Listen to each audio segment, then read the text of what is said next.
If you've never heard of Bing Crosby, you've probably had your head in a barrel for the last 25 years. For one thing, the next voice you hear has probably been heard by more people than the voice of any other person in history. Bing lives in this 22-room house in the Holmby Hills section of Beverly Hills, just up the hill a piece from Lauren Bacall and Humphrey Bogart, whom we visited a few months ago. Bing doesn't always live here. Sometimes he's at his home up the California coast at Pebble Beach. Sometimes he's up at his Nevada ranch. Sometimes he's on a golf course. But when he's working, this is home. Evening, Bing. Hello, Ed. How are you? Fine. What are you doing? Just killing a little time waiting for you to cut in here and get to work. Well, we've had a little bad luck on person to person with this business of billiard shots, pool shots. Arthur Godfrey tried one and Groucho Marx tried one, and they both missed. Why don't you call your shot and we'll watch you closely? Well, I'm not a pool hustler or anything, Ed. I spent most of my youth in the reading rooms and the libraries, but I left myself a little cripple there. That's what they call a hanger, the 8-ball. Nothing to it. Pretty Simple. easy shot. It's a hanger. It's a cripple. Tell me, you won any awards for your pool playing? No, Ed. I was a studious type. Bing, what have you got to show for a half-century almost of endeavor and hard work? Well, Ed, I got some gold. Not money, but some gold records here. This little plaque was given me by the Decca people on my birthday last year. There's 19 records there that sold over 1 million. I keep it up here because the boys are notorious detractors of mine. They like the newer singers, the Johnny Rays and the Frankie Lanes and Tony Bennett's, the boys like that. So I keep it up there to constantly remind them this is their room, that their old man sold a few platters in his time, too. You can see White Christmas there. I'm dreaming of a white Christmas. That was, I think that was 9,000. And then Silent Night, Holy Night. And do you still remember all the titles and tunes? What? Do you still remember all the titles and tunes? I remember the titles, Ed, but I couldn't tell you all the lyrics. Then I've got all these other ones here, all records that sold 1 million. Now is the Hour, and Toora-lura-lura, and Sunday, Monday, and Always, and Oh, the bells, they ring in the McNamara's band. You probably remember that I do one. indeed. And Sweet Leilani, and I Can't Begin to Tell You How Wonderful You Are. Oh, there's a lot of them there, Eddie, that sold pretty good. And the Decca people, as I say, gave me that for my birthday. I think it's very nice of them to remember me in that fashion. It certainly was. I remember listening to those records in some curious places during the war. Overseas? Yeah. Yeah? Did you ever hear Galway Bay over there? If I ever go across the sea to Ireland, and maybe someday I'm bound to go. That was a good one. Yeah. Of course, these are the more ancient vintage, Ed. You can't blame the kids for not recalling these, I guess. Uh-huh. But us old gaffers like to live in the past, huh? Yeah, we do. Well, Bing, you did the show. I'll do the commercial. Oh, no one has ever sold as many records as Bing Crosby. About 125 million. And no singer in history has ever made 19 discs that sold over 1 million copies each. End of commercial. Thank you, Ed. You've been sweet. Bing, tell me this. Who's your toughest critic? Well, there's 4 of them, Ed. I got a picture of them over here if you want to case it. These fellas here, they're look rather benign there, but they can be serious and very severe critics. To hear them tell it, they never hear a record of mine anymore. But I know that it's just a form of needling. They like to kind of sink the old needle into pappy. I guess they listen occasionally. They tell me they like the younger type stuff. They like the chabooms and the oop-shoops and all that stuff. I don't know just which ones are their favorites. Well, don't they ever give the old man any aid and comfort and praise his voice? Well, yes, they don't behave, actually, Ed, any worse than any other 4 normal, healthy boys would behave. In fact, I got one of them planted in here. I got him stashed away. This is Lindsay, Ed. This is the youngest boy. Just happened to catch him hard at work at the books. Good evening, Lenny. How are you, Mr. Murrow? How are you? Pretty good, sir. Thank you. Tell me, let's level with each other now. Does your dad cause you many problems? Well, considering the trouble I think we give him, I think we get along pretty good. You think it's about a draw? Well, we have our little beast, though, don't we? Think I give you as much trouble as you give me? I think a little more. Got the sleeves rolled up tonight. Are you going to flex a little? Oh, biceps. Give me just a little light, Mr. Universe treatment. The seagulls. Seriously, Bing, is it tough bringing up the boys all by yourself? Well, yes, they have numerous problems. Sometimes I get so I hate to hear the phone ring. You don't know what's going to be the latest explosion or from what point. I got one up at Washington State where you went to school, Ed. Yes. Remember Brick Graham up there? Oh, sure. He's my listening post up there. He tells me what's happening to that chap. And I got another at Stanford and one at Loyola, and then I got Small Fry here. He's at Loyola High. But they don't give me too much trouble. I got to knock them back in the corner once in a while. And then they'd come out of the corner and knock me in the other corner. Well, Lenny, I suppose all your pals root for the Pittsburgh Pirates just because your dad has a financial interest in them. Is that right? Well, we kind of hope, but there's one guy, Danny Topping, whose father has a small, interest in the Yankees, and Dan Topping Jr.? Right, he gives me quite a time. Well, he's had a good team for years, but we'll get there yet, won't we? If we ever do, we'll give him the needles right back. Bing, where's the relaxing department in your home? Well, most of it's downstairs, Ed. You want to take a little trundle down there? Yeah, sure. Come along. This old house once rang with laughter. This old house once felt so gay. Bing, I don't see any trophies around in the hall there. Where do you keep them? Oh, it'd be a little hammy to keep them around here, Ed. I got most of them up at Pebble Beach. That's a country place, and it's a little more suitable for trophies. I don't have too many, but those I have are up there. Here's a thing, though, that I think might interest you, Ed, and possibly it'd be some interest to the TV audience. This cabinet contains a lot of Copenhagen china. Dixie collected this all her life. It was something we always gave her for her birthday or for anniversaries or on Christmas, and from her friends and from her family, she always got this type of china. They got barnyard scenes, like here's a milkmaid with the cow and the rooster and the little Dutch girl with the goose and the goose solo. It's all beautiful stuff, and it has great sentimental value to us, as you can readily appreciate.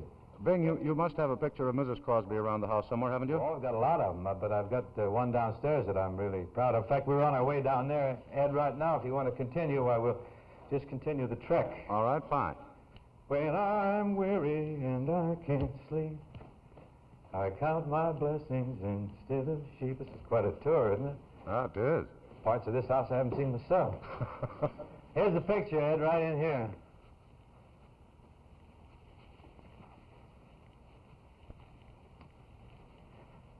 This picture, Ed, was taken on my birthday 2 years ago, and it was taken by me with a Rolleiflex. I got the group posed in there, Dixie and the boys and the two dogs, Topsy and Cindy, and then I set the Rolleiflex on a time exposure and then ducked back in, and it snapped, so it's really a self-portrait. I feel very proud of that. In fact, the only good picture I ever took, and I treasure it, as you can well imagine. Bing, from way off here in New York, that looks like a most comfortable room, rather more impressive than the last one I saw you in. Classroom you saw me in? Yeah. I don't know where that could be, Ed. I don't remember seeing you in any room. Well, this was a very small, dingy, dreary, single room in a boarding house. Where was that? It was in a movie. A movie called The Country Girl. Oh, you saw that, huh? Yeah. Now, listen, if you're going to be a critic and tear the picture apart or anything, I want to see your credentials. How do you qualify as a critic? I know you're a big man internationally and as a commentator and everything, but if you're a critic, what are your credentials? Well, I tell you, I see 3 or 4 movies a year in a good year, and I once won $25 from Sam Goldwood on a bet as to whether a movie would be a success or not. How'd you do that? Well, I just made him a bet, and he paid off. I've got the check framed. Yeah? Yeah. Were you right or wrong? You must have been right if you got the check. Yeah, I was right. What happened? Tell me the story. Well, we made a bet on a picture, and Sam said it would be a success, and I said it wouldn't because I didn't know anything about pictures. Yeah. And it wasn't a success, so he paid off. You mean you fooled Sam Goldwyn, that astute showman, the king of picture making out here, the fellow that never makes a mistake and always makes such great pictures? Well, Let's see how you did it. maybe he was just generous. It was only $25, and he thought I needed the money, I guess. Well, what'd you think of Country Girl? Well, in the lexicon of Hollywood, Bing, I thought it was colossal, tremendous, fantastic, unbelievable, incredible, and, in short, a pretty good picture. Well, those kind of adjectives we know all about out here, Ed, but I'm glad you boiled it right down to the final, simple, succinct statement that No, you I'd thought like to tell you very briefly what I did think of it. What? this was a Crosby that I have never seen before. I don't think anyone else has ever seen. You sang 2 or 3 songs. I don't remember any of the songs because you weren't a singer or an entertainer. You were an actor playing with great delicacy, restraint, and understanding a very difficult part. And my friends who are really experts in the business tell me that it may win the Academy Award, and I wouldn't be surprised if they're right. Well, you're very kind, Ed. That's a lot to expect. Of course, when I took over the picture, agreed to do it, I did it with considerable qualms and misgivings because of the character I was supposed to play in the picture, an alcoholic. And my mother, of course, was horrified at the prospect that I was to play such a part, but when I told her that actually there was a great deal more to the story than that, and Paramount wanted me to do it because it represented the regeneration of the man and how he found his security again and his integrity. And George Seaton, the director, and Bill Pearlberg convinced me of that fact, and that actually it gave me a chance to do something that represented a challenge where I was eager to do it. And I told my mother all about this, and she said, well, we'll see. Did you enjoy doing the picture? I certainly did. Working with Grace Kelly and Bill Holden, 2 of the finest performers I've ever worked with, and of course 2 wonderful people under George Seaton's direction. It was a rich experience, Ed, and one that I'll always treasure and never forget. And you didn't feel that the change to playing as, well, as I said, I'm not a movie critic, but as sensitive and emotional a part of that. The singing really has very little to do with that picture, doesn't it? It's purely incidental, simply as it advances the story, Ed. As you know, you saw the picture. Oh, Bing, I've heard you refer to yourself as the laziest man in the world. When do you work hard? Oh, I never work hard, Ed. I'm always taking it easy. If work got too hard for me, I think I'd quit. But when you're doing what you like to do, really it isn't work, it's fun. And the kind of work I do certainly is fun, working with the people I've been privileged to work with and under and through and around. And I've got want to show you some of my other things in here, Ed, if you... I was wondering if you smoke that same pipe all the time or whether you're a collector. Oh, I have a great collection of pipes, Ed. Here's some of them right here in this little alcove. These are all, there's a Meerschaum, as you can see, and all sorts of odd-shaped models. And I got pipes carved out of wood to represent a boar's head, and then we got some tiny little numbers here. If you ever cooked that full of good baccy, you'd get a little tall, wouldn't you? Yeah, you would. You collect anything else? Short models. Well, I got some paintings in the house, Ed. I won't bore you with showing you all of them, because there's nothing, I guess, less interesting to another fellow than another fellow's paintings, unless it's the other fellow's golf game. Here's one that I like, though. It's by a Western artist called Hanson. It's a watercolor, and I like it because it's typical of scene up in Nevada near the ranch, and the rim rocks that are typical of the country around there. It represents a fella running some wild horses, and that's a scene you see a lot up in Nevada, up where I have the ranch. I think it's a beautiful painting. It's a watercolor, and one that I'm very fond of. Looks almost like a Remington from this distance. Doesn't it? Yeah, or a Russell. Yeah. He's got a good, caught that horse in action very well, I think. Well, Bing, you've traveled through the years with a putter, projectors, rifle, rod, and recorder. Which one gives you the most satisfaction? Oh, Ed, I think fishing, really. Golf, some days you're good, some days you're bad, and hunting after you've killed an animal of a certain type, I really never want to kill any more. Fishing, of course, you're in a different background all the time. The conditions vary, and the fish vary, and their temperament varies, and their desire to bite or to feed varies with the feeding conditions on the stream or on the lake or on the ocean, wherever you happen to be. It's always a challenge and a problem, and you've got to keep thinking, and it keeps you busy, and it's a complete release. It's very difficult to take any problems fishing with you and retain them. They disappear as soon as you get that line in the water, as you know. Where do you find the best fishing spots out your way?